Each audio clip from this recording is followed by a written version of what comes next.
Hello दोस्तों, मैं हूं सारिका शुक्ला। अपने यूट्यूब चैनल पे आप सभी का स्वागत करती हूं। आज मैं आप लोगों को एक लड़का विवाह गीत सुनाने जा रही हूं। बसवा के कोठिया माउई है यहाँ जोरिया रे आजुराइनी दुल्हे बस जाते रतिया रे आजुराइनी दुल्हे बस जाते रतिया। कैसे कब सौ दुल्हनिया जुरैनी रतिया रे दादी कावन दे देखत हुई है रहिया रे दादी कावन दे देखत हुई है रहिया।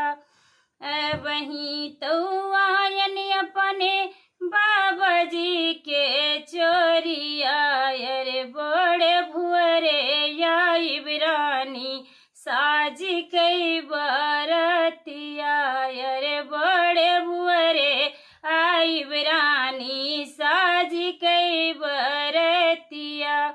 बैसवा के कोठिया माँ उई है यहाँ जोरिया रे आजुराइनी दुल्हे बस जाते रतिया रे आजुराइनी दुल्हे बस जाते रतिया। कैसे कब सौ दुल्हनिया जुरैनी रतिया अरे मम्मी हमारा देखत हुई है रहिया अरे मम्मी हमारा देखत हुई है रहिया।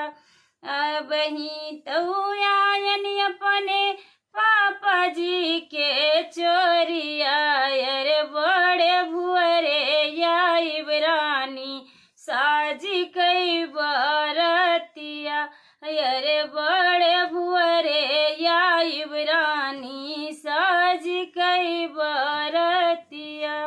बसवा के कोठिया माँ हुई है या जोरिया रे आजुराइनी दुल्हे बस जाते रतिया रे आजुराइनी दुल्हे बस जाते रतिया।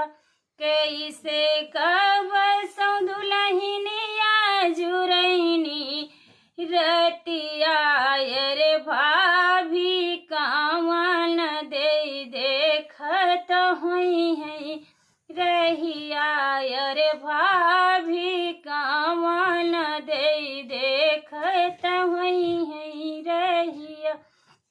अब ही तो आयन अपने भैया जी के चोरिया रे बड़े भुअरे या इब्रानी साज कई बरतिया रे बड़े भुअरे आई इब्रानी साज कई बरतिया।